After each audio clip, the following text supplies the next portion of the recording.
Silakan duduk saudara. Shalom. Selamat siang semuanya. Masih semangat? Ada sukacita?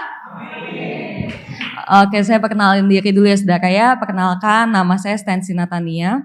Saya berterima kasih sama Tuhan Yesus, sama gembala tempat ini, dan yang ngundang saya yang saya tahu Ibu Odilia ya. Terima kasih atas kesempatannya dan ya, saya Stansi, background saya dulu waktu saya 16 tahun, masih umur 16 tahun, saya nyanyi rohani. Setelah saya nyanyi rohani itu saudara, saya banyak diundang, tapi gereja nggak nanya umur saya berapa, nggak nanya background saya siapa. Jadi ketika diundang, saya tiba-tiba disuruh khotbah. Yang sebenarnya saya adalah anak yang sangat-sangat pemalu. Waktu saya lomba 17 Agustusan makan semangka, semangkanya saya bolongin untuk nutup muka saya. Jadi saya kalah. Tapi anak pemalu ini punya impian, saya mau melayani Tuhan, mau jadi hamba Tuhan. Itu kan kalau menurut dunia katanya nyusahin banget ya. Kan banyak orang yang sudah pintar ngomong, banyak orang yang udah memang dasarnya pemberani. Tapi saya yang pemalu kok mau jadi hamba Tuhan. Tapi bagi Tuhan, Tuhan memakai yang mau, bukan yang mampu. Ketika kita mau, kuasa Tuhan nyata sempurna dalam hidup kita. Amin. Dan setelah itu saudara, waktu awal saya melayani Tuhan itu gemeternya setengah mati. Sampai rasanya itu gimana ya, mesti naik panggung gereja di umum, gak cuma nyanyi, disuruhnya saya untuk khotbah. Bayangin saudara, belum ada background teologi ya, belum belajar apapun, SMA pun belum lulus. Tapi saya punya oma yang selalu ngedoain saya dan selalu berkata untuk bisa. Gak ada yang gak bisa. Kalau Tuhan udah pilih, harus mampu. Nah saudara tahu gak, saya berdoa sambil perjalanan waktu pertama kali saya khotbah itu saya di Cikarang. Saya ingat banget karena itu first time. Tuhan ada bicara dengan lagu ini. Waktu itu lagi viral banget lagunya. Tak usah takut aku, sebab kau sertaku. Tak usah ku bimbang, kau di dalamku. Tak usah ku cemas, kau penghiburku. Saat ku lemah, kau kuatku. Ku nyanyi haleluya,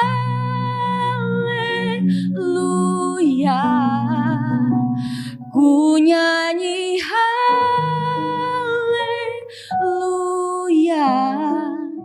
Sungguh kau hebat, ajaib perkasa perbuatanmu. Di hidupku. Saudara tahu gak? Waktu itu saya gak tahu mau ngomong apa, gak tahu mau bicara apa di panggung. Intinya saya cuma mau khotbah. Saya cuma mau jalanin apa yang Tuhan suruh. Tapi saudara tahu, setelah hari itu banyak yang dijamah Tuhan. Saya gak tahu sebenarnya kalau tanya hari ini saya ngomong apa, saya gak tahu. Tapi yang saya tahu adalah saya siapin firman yang terbaik yang saya bisa. Dan setelah saya di panggung, Roh Kudus yang bekerja. Setelah hari itu, hari-hari yang lain saya jalanin. Saya ada sesekali panggilan khotbah waktu masih 16 itu berjalan dengan album. Dan saya sekolah teologi dan banyak banget proses yang Tuhan berikan dalam hidup saya. Nanti next time saya akan ceritakan. Kalau kita masih bisa jumpa lagi. Dan hari ini saya mau masuk dalam firman Tuhan. Selesai perkenalan dirinya. Call to lead, dipanggil untuk memimpin. Katakan bersama dengan saya, dipanggil untuk memimpin. Kok pemimpin suaranya kayak kurang makan ya? Coba ya, nanti kita makan siang. Dipanggil untuk memimpin. Nah mantap saudara ya. Ulangan 28 ayat 13, layar suci mohon bantu saya. Ulangan 28 ayatnya yang ke-13. Tuhan ini saudara memanggil kita semua orang percaya untuk selalu menjadi kepala dan bukan ekor. Amin. Kita buka ayatnya ya. Layar suci belum bisa, saya buka di tab saya. Nah, sudah ketemu ayatnya, katakan amin. 1, 2, dan 3. baca bersama dengan saya. Tuhan akan mengangkat engkau menjadi kepala dan bukan menjadi ekor. Engkau akan tetap naik dan bukan turun apabila engkau mendengarkan perintah Tuhan Allahmu yang kusampaikan pada hari ini, kau lakukan dengan setia. Jadi saudara yang kasih dalam Tuhan, kita ini benar-benar dijanjiin sama Tuhan, kita harus jadi pemimpin, harus jadi kepala dimanapun kita berada. Tetapi kita itu harus jadi pemimpin yang bagaimana? Kita ini saudara akan selalu naik dan bukan turun. Tuhan janji. Kalau apa tapi kalau lakuin perintah Tuhan dengan setia. Jadi gak ada yang, banyak teman saya selalu bilang gini, dunia berputar nih ya. Dunia berputar, kamu harus save money, kamu harus nih, oke, save money. Tapi begini loh, banyak teman-teman saya, aduh nanti mau memberi nanti dulu lah, lihat besok. Soalnya ekonominya belum bagus nih. Ayo kita mau pelayanan kemana. Teman saya selalu mikir kalau, aduh kalau ngasih uang ke orang, kalau apa, nanti besok gimana nih? Saudara, saya mau bilang sama saudara begini. Ketika kita lakuin apa yang Tuhan suka, apa yang Tuhan mau. Selama pelayanan saya, saudara. Saya dari awal melayani, saya janji sama Tuhan begini. Uang yang untuk saya hidup, saya dari bisnis. Tapi yang untuk saya pelayanan, saya tidak mau pelayanan saya menjadi bisnis. Jadi kalau ini personal ya saudara ya. Untuk saya pribadi, selama 10 tahun pelayanan saya nggak pernah ngambil PK karena emang saya berjanji dengan Tuhan. Jadi saya bilang nanti dari bisnis untuk saya makan. Tapi saudara tahu, saya nggak pernah minta yang lebih sama Tuhan. Oh Tuhan harus beri saya berkali lipat ganda, harus beri saya yang berarti lebih bla bla bla, enggak. Tapi dalam 10 tahun ini saudara, Tuhan memberkati saya sangat luar biasa. Bahkan boleh dibilang banyak lompatan-lompatan yang Tuhan kasih yang dengan pikiran manusia itu gak mungkin. Seperti 5 roti 2 ikan sisa 12 keranjang. Matematikanya di saya itu gak masuk. Tapi yang saya pikirkan gini, Tuhan tidak pernah berhutang. Tuhan selalu memberikan yang terbaik buat kita semua. Kalau kita mau lakuin apa yang Tuhan mau. Saya dulu mulai pelayanan dengan semua mau ke Cikarang, mau kemana, rumah saya Jakarta Barat saudara. Tapi saya selalu mikir begini, di mana Tuhan suruh saya nginjil, saya mau setulus hati buat Tuhan. Dan Tuhan memberi yang sangat luar biasa. Nah hari ini saudara, hari ini saya dibilangin ini adalah ibadah karyawan dan profesional. Jadi saya mengingatkan kembali saudara, pemimpin itu bukan sekedar jabatannya di kantor, bukan sekedar posisinya, tetapi pemimpin adalah orang yang mempengaruhi. Orang yang berjiwa leader, dia harus jadi pengaruh. Di dalam rumah kah, di dalam kantor kah, di semua tempat dia ada. Firman Tuhan katakan dalam Matius 5 ayat 13 sampai 17 itu berbicara tentang begini saudara. Kamulah garam dan terang dunia. Saudara, kenapa ayat firman Tuhan selalu mengatakan garam dulu baru terang? Kita harus berasa dulu, dunia harus merasakan kita dulu. Baru bisa jadi terang. Kenapa gak ditulis terang dulu? Karena harus berasa dulu baru terang saudara bercahaya. Kalau kehadiran saudara tidak menjadi dampak bagi orang lain yang positif, gimana kita bisa jadi terang? Baik di kantor, baik di rumah, baik di ibu-ibu mau di pasar, mau di supermarket. Kita harus jadi garam yang berasa dulu. Orang Kristen gini loh, kalau ngelihat dia auranya positif. Kalau ngelihat dia auranya sukacita.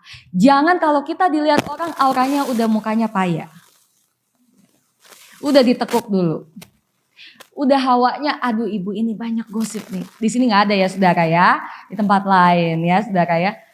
Nah itulah saudara yang saya selalu ajarin, baik di rumah, baik di lingkungan teman-teman saya, di gereja saya selalu bilang, kita ini mau posisinya di pelayanan cuma kolekte, cuma apa, atau posisinya di kantor apapun, office boy sekalipun it's okay. Tapi kita harus punya mental yang namanya mental pemimpin, karena kita ini semuanya anak Tuhan. Kita ini dijanjikan Tuhan jadi kepala dan bukan ekor, berarti Tuhan nunggu kapan kita siapnya.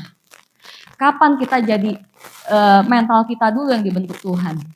Nah saudara, kita mau belajar gimana harusnya sikap pemimpin dalam Kristus. Yang pertama, jangan ngaku pemimpin kalau masih pesimis. Katakan bersama saya, optimis. Aduh optimisnya suaranya masih lapar. Optimis. Nah, begitu saudara ya, udah cukup kenyang ya. Oke, kita buka dulu nih. Ini perumpamaan tentang 12 pengintai bangsa Israel yang waktu itu, saudara, Israel udah 40 tahun di padang gurun, tibalah saatnya mau masuk tanah Kanaan. Nah, di situ ada 12 pengintai yang harus mengintai Kanaan. 12 pengintai ini kenapa 12? 12-nya itu pemimpin-pemimpin dari tiap-tiap suku. Jadi semua yang mengintai tanah Kanaan itu bukan orang yang sembarangan. Semuanya memang udah orang-orang yang terpilih. Tetapi masalahnya saudara, dari 12 pengintai itu, 10 pengintai memberitakan kabar yang busuk. Kabar yang jelek tentang tanah Kanaan. Padahal tanah Kanaan itu tanah yang memang banyak susu dan madunya, banyak hasil tanahnya luar biasa, anggurnya semua luar biasa. Tapi masalahnya di situ yang tinggal di tanah itu suku-suku orang enak, orang-orang di sana yang gagah dan perkasa. Seperti Goliat-Goliat gitu ya saudara. Nah kenapa saya ceritain dulu kisah ini? Karena saya akan ngambil beberapa ayat saja supaya kita mempersingkat waktu. Kita buka dalam Bilangan 13 ayat 33. Nanti saudara bisa baca Ulangan 13, satu pasal itu ya akan bahas ini. Ulangan 13 ayat 33. Nah saudara di sini mereka 10 pengintai itu berkata, juga kami lihat di sana orang-orang raksasa, orang enak yang berasal dari orang-orang raksasa, dan kami lihat diri kami seperti belalang. Demikian juga mereka terhadap kami. Saudara, Tuhan udah janji tanah Kanaan ini buat kamu, tanah Kanaan ini buat Israel. Tetapi ketika mereka ngintip dulu nih, ngintai dulu nih, mereka udah langsung bukannya hal yang positif yang mereka punya. Tapi yang mereka punya pikiran yang negatifnya. Bukan melihat dari sudut pandang Tuhannya. Saudara hari-hari ini yang mau jadi pemimpin di rumah, yang jadi pemimpin di perusahaan. Saudara harus punya mental pemimpin, harus saudara punya positive thinking. Kita lihat dulu yang positif ya saudara ya.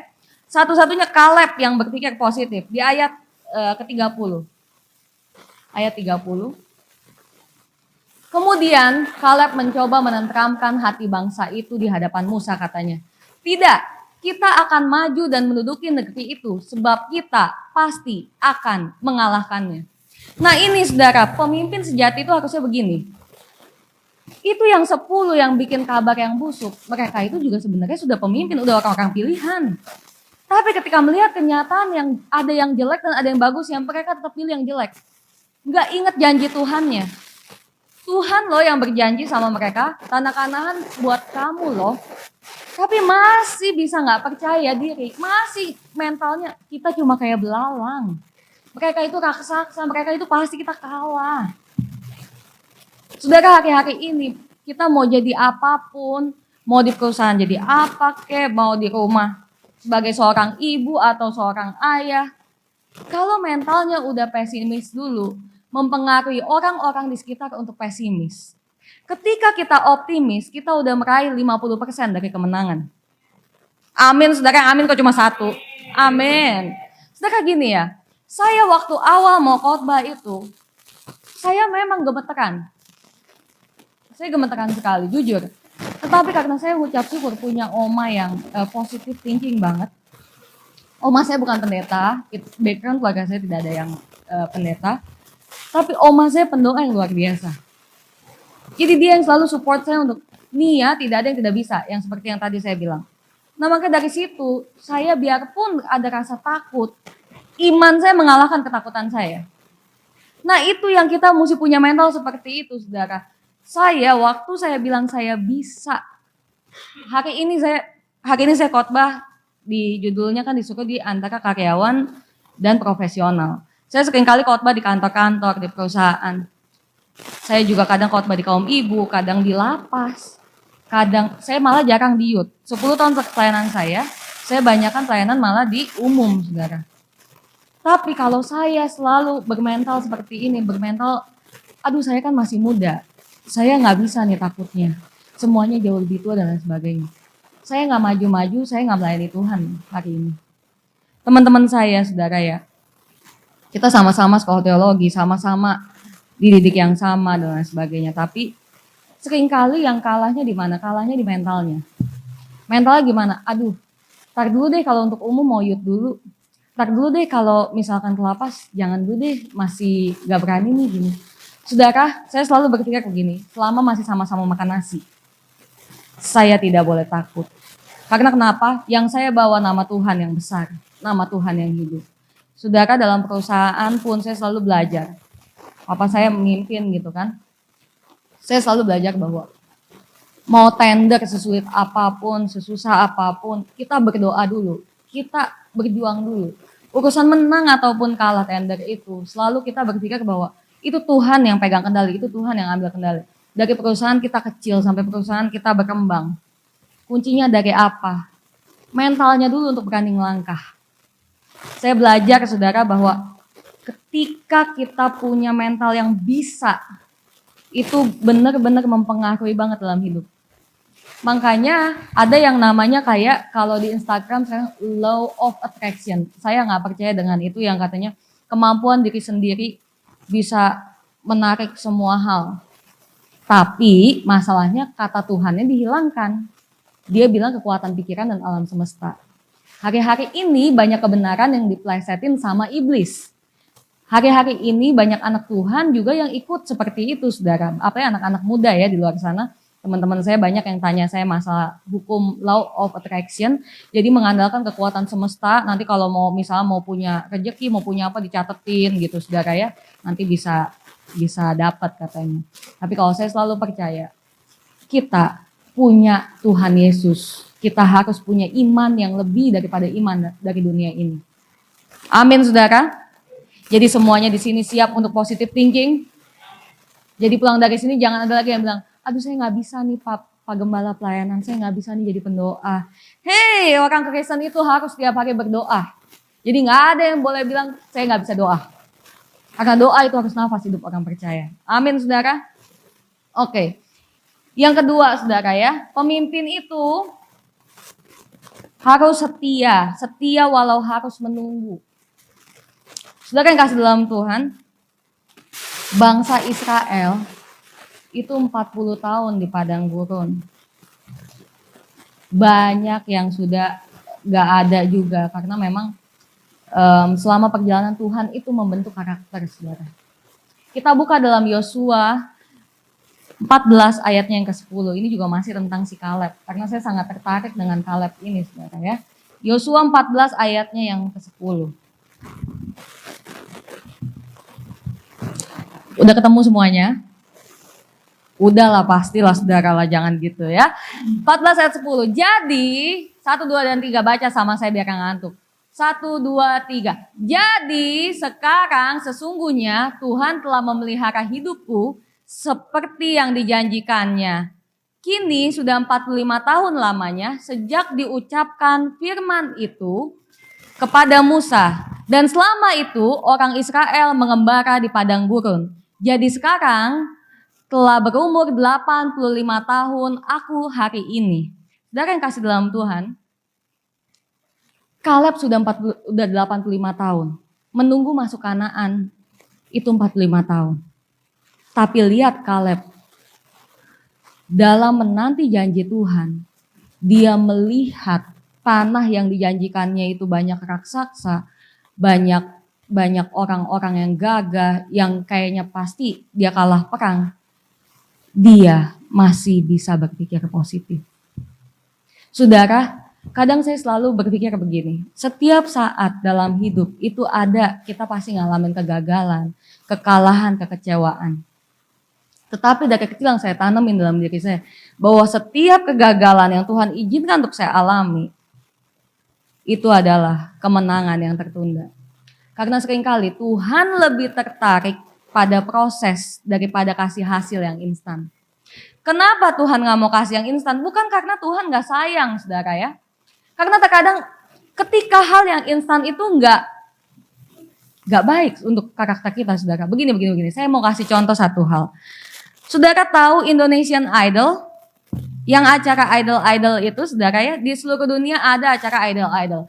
Tapi semua orang bisa tiba-tiba jadi penyanyi, tiba-tiba bikin album dan langsung booming lewat acara itu. Jadi langsung menjadi bintang dalam jangka waktu yang instan. Tapi saudara, saya mau tanya sama saudara, 10 tahun yang lalu Indonesian Idol atau idol-idol apapun, mereka punya banyak finalis-finalis yang semuanya juga juara 1, 2, 3. Saudara ada yang hafal nggak hari ini? Jujur lah, hafal gak? Namanya satu aja. Yang jadi finalisnya berapa orang? Enggak toh. Ada beberapa nama yang masih kita ingat, ya. Tapi sebagian besar kita nggak ingat. Nah begitu juga saudara, makanya hal yang instan. Apa yang cepat boom, cepat down kalau tanpa proses. Banyak juga kalau sekarang ini selebriti yang instan, tiba-tiba viral di TikTok, tiba-tiba tenar, tiba-tiba namanya dikenal di mana-mana. Tapi setelah udah nggak viral lagi, orang akan lupa.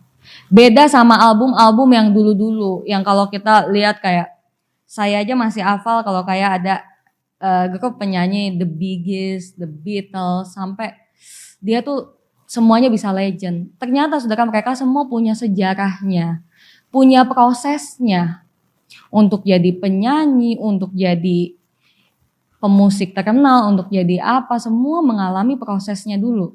Segala yang instan itu nggak baik untuk karakter. Jadi saudara yang kasih dalam Tuhan, kalau hari ini masih merasa bahwa kok hidup saya kok begini-begini aja, kok kayaknya kok masih biasa-biasa aja. Harus ingat, ketika saudara punya mental yang naik, baru Tuhan naikkan. Maka kalau kita terus tidak bisa mengubah pola pikir kita, tidak bisa mengubah mental kita, makanya hidupnya di situ-situ aja. Saya saudara ya, setiap kali selalu ada down. Ada pasti setiap manusia pasti ngalamin down. Kalau saya lagi down rasanya aduh, pelayanan nih kadang sulit ya.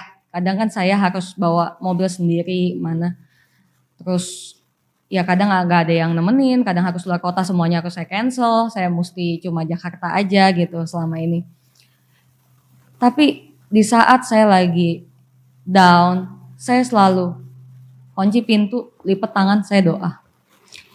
Untuk apa saudara? Minta kekuatan dari Roh Kudus. Karena tanpa Roh Kudus, kita ini manusia lebih cenderung pikirannya yang negatif, pikirannya yang gak mampu. Tapi mulai tanamkan hari ini, saya memang gak mampu, tapi Tuhan saya mampu. Saya memang gak mampu, tapi Tuhan saya hebat. Jadi seperti lagu ini tuh saudara. Bicara tentang iman yang kalau dikabulkan, puji Tuhan, gak dikabulkan, rencana Tuhan yang jadi. Tuhan tetap dahsyat. Pasti semuanya tahu lagu ini. Walaupun gunung itu tak berpindah, tetap percaya Tuhan punya kuasa. Sekalipun ku dalam lembah kelam, tak mengapa asal kau di sampingku. Walaupun masalahku masih ada, tetap percaya kau yang punya kuasa. Sekalipun ku dalam lembah kelam, iman yang aku pegang padamu Tuhan yang setia. Kadang saudara, dalam proses menunggu, banyak orang yang gagal. Kenapa? Gak sabar mau yang instan. Kemarin saya ketemu sama beberapa hamba Tuhan. Saya ngobrol, mereka jauh lebih senior semua dari saya. Waktu kemarin saya cukup kaget saudara. Ngomonginnya apa? Banyak banget jemaatnya yang pindah keyakinan. Cuma karena apa? Bahkan nyaris setengah di gereja itu saudara, pindah keyakinan karena mau naik pangkat, mau naik jabatan dengan instan. Ada juga sebagian yang pindah keyakinan untuk apa saudara? Untuk bisa nikah dengan kekasihnya untuk bisa mencapai apa yang dia mau. Tapi saudara, saya mau kasih tahu sama saudara begini. Ikut Tuhan memang seringkali kita melalui padang gurun dan proses. Tetapi saudara, prosesnya Tuhan pasti jalan menuju kemenangan. Jangan tukar hal yang kekal dengan hal yang fana yang sia-sia.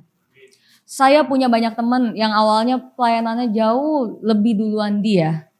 Jauh lebih apa ya, kalau saya suka bilang lebih fanatik, lebih ekstrim dalam Tuhan. Tapi ketemu cinta supaya bisa nikah dengan pangeran pujaan hatinya. Mereka bisa jual imannya. Sekarang ngomongnya sudah kemana-mana. Udah jadi, saya juga udah bingung ada bahasa-bahasa lain itu saudara ya. Biasa dipenuhi Roh Kudus, ini gak tahu dipenuhi roh siapa. Nah hari-hari ini saya mau kita semua miliki mental yang walaupun di padang gurun tetap tertuju pada Tuhan. Dia satu-satunya Tuhan saya yang hidup, dia satu-satunya yang dapat membela. Dia satu-satunya Tuhan yang sanggup buka jalan walau di tengah laut. Nah itu saudara, nah saya mau kesaksian, ini out of the topic karena ini pertama kali saya di sini dan karena saya suka cita banget dengan hal ini, jadi saya seringkali di awal tahun ini saya suka kesaksian yang ini. Karena saya janji juga sama Tuhan, saya mau kesaksian ya Tuhan untuk ini. Begini saudara, waktu bulan Desember kemarin saya pergi ke Thailand, mau liburan karena beberapa tahun saya nggak liburan, setiap Desember itu banyak kan pelayanan. Tahun ini saya paksa oma saya mesti ikut, oma saya itu takut naik pesawat biasanya. Ibu-ibu ada yang takut naik pesawat gak? Jadi ada temennya nih oma saya. Gak ada nih, gak ada yang mau ngaku nih ya. Ya udah gak apa-apa ya saudara ya. Gak boleh takut, tapi memang oma saya tuh gak berani ketinggian. Cuma kalau dipaksa ya udah beberapa kali juga naik. Nah saudara, pada hari itu begini. Beberapa bulan sebelumnya kan beli tiket. Saya bilang sama oma kan pendoa. Berdoalah ya, jangan takut. Tapi saya setengah maksa. Nah pas hari H kita mau berangkat, itu gini saudara. Di handphone tiba-tiba muncul notifikasi perkiraan cuaca BMKG, saudara. Saudara tahu di situ tulisnya begini, petir, badai, dan pokoknya cuacanya jelek deh. Aduh saya udah deg-degan nih. Aduh Tuhan, saya udah paksa oma saya, kalau sampai ini guncang, kualat lah saya, nanti saya jadi batu di atas ya kan. Cuma kan saya gak mau bilang sama oma saya, wah cuaca jelek gini gitu, saya gak mau ngomong dulu. Biarinlah. Apa yang terjadilah ya kan. Cuma saya berdoa. Nah saudara tahu pas terbang, saya udah harap-harap cemas. Kadang iman sama logika itu kan bertentangan. Tapi saya terus berdoa. Saudara tahu gak? Tidak ada guncangan sama sekali, benar-benar kayak di rumah. Cuaca cerah. Oma saya di atas tuh berdoa. Tiba-tiba begini, pilot pengumuman saudara. Ke Thailand mestinya 3 jam 30 menit. Tapi kita ada percepatan. Ini hanya 3 jam. Tepuk tangan dulu dong buat Tuhan. Nah tapi begini saudara, yang lebih hebat lagi pas saya turun begini. Oma tadi kan doa tuh di atas ya. Ini tadi cepet gini gitulah saya gini. Terus ternyata oma bilang gini. Di atas saya berdoa, Roh Kudus bilang begini. Oma kan takut jadi dia komunikasi juga ya saudara lewat doa. Tuhan bisa gak ini dipercepat penerbangan? Bagi manusia itu mustahil, bagi Tuhan tidak ada yang tidak mungkin. Setelah itu pilot pengumuman seperti itu saudara. Jadi saudara, Tuhan kita itu, Tuhan yang kedain badai itu saudara masih eksis sampai saat ini. Dan tiba saatnya waktu itu setelah 10 hari saya mau pulang. Mau pulang lihat lagi BMKG. Cek perkiraan cuaca. Memang kadang saya nyesel untuk lihat. Tapi mungkin Tuhan memang haruskan untuk lihat dulu. Cuaca jelek katanya, perkiraan cuaca buruk. Petir, badai, berawan, pokoknya dalam hati saya ini lebih jelek lagi dari yang awal. Tapi karena yang awal Tuhan udah tolong, saya yakin yang ini Tuhan tolong. Sudah kita berangkat, doa dan lain sebagainya, terbang. 1,5 jam kemudian kurang lebih saudara ya, pilot pengumuman.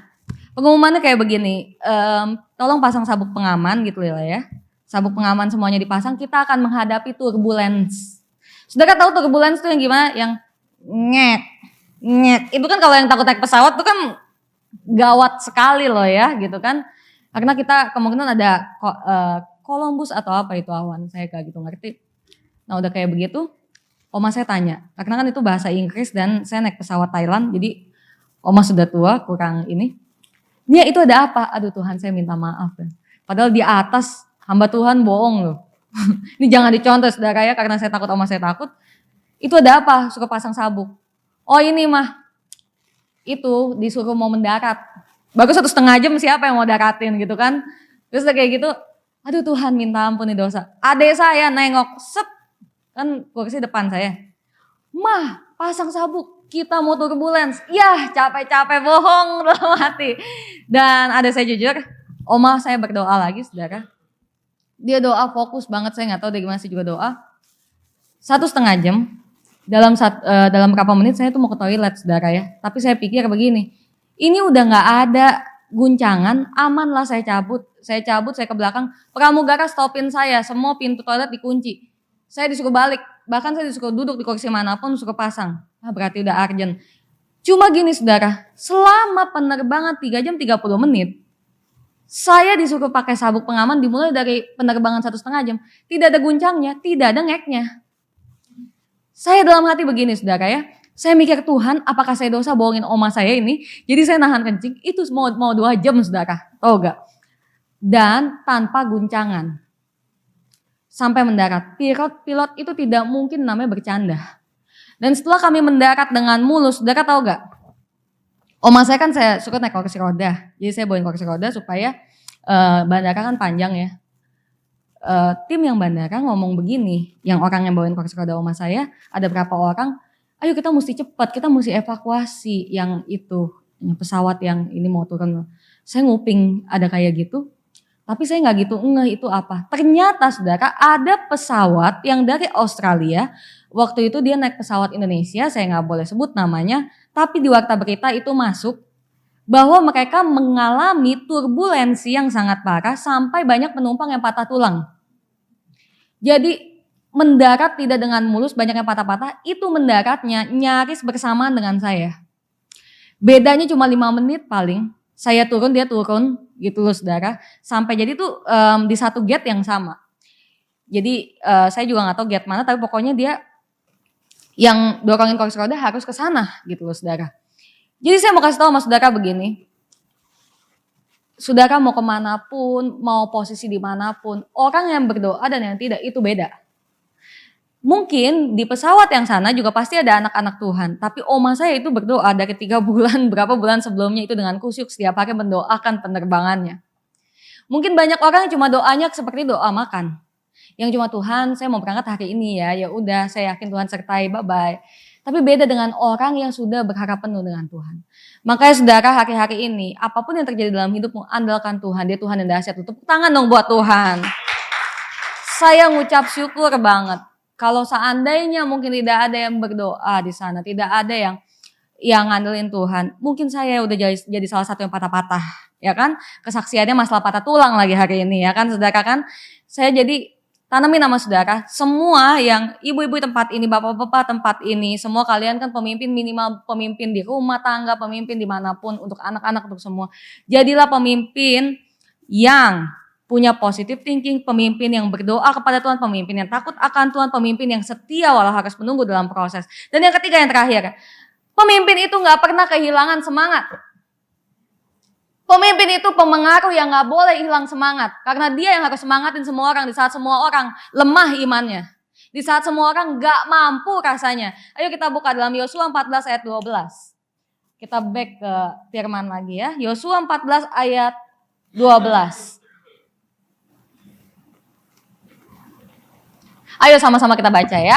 1, 2, dan 3. Oleh sebab itu, berikanlah kepadaku pegunungan yang dijanjikan Tuhan pada waktu itu, sebab engkau sendiri mendengar pada waktu itu bahwa di sana ada orang enak dengan kota-kota yang besar dan berkubu. Mungkin Tuhan menyertai aku sehingga aku menghalau mereka seperti yang difirmankan Tuhan. Saudara tahu Kaleb ini udah 85 tahun. Tapi Kaleb berkata apa? Berikanlah gunung itu kepadaku. Kaleb masih mau perang loh. Kaleb masih semangatnya gak patah. 85 tahun, jangan 85 tahun. Saya pernah ketemu ibu-ibu, sudah pakai tongkat, sudah jalan susah. Saya pas tanya kirain, wah sudah tua sekali. Oma saya kan sudah, ternyata pas ditanya umurnya jauh lebih muda dari oma saya, baru 60 tahun, seperti 80. Udah gitu pas tanya ibu mau cita-citanya mau gimana nih ke depan gitu kan. Kadang kan saya kan suka ngobrol sama oma-oma. Aduh mau pulang aja ke rumah Bapak udah kangen sama Tuhan Yesus. Umur berapa Bu? 60 udah kangen sama Tuhan Yesus ya belum kangen. Saya bilang jangan dulu. Makanya saudara, hidup itu harus punya semangat. Kalau udah gak semangat hidup, kelihatan memble-memblenya. Semangat yang patah mengeringkan tulang. Jadi kenapa banyak orang yang sakit kadang berawal dari pikirannya dulu. Udah gak semangat hidup, udah gak niat hidup, ya sudahlah gitu kan. Udah gak bisa itu diselamatkan lagi, udah well done itu saudara ya. Jadi yang saya mau kasih tahu begini.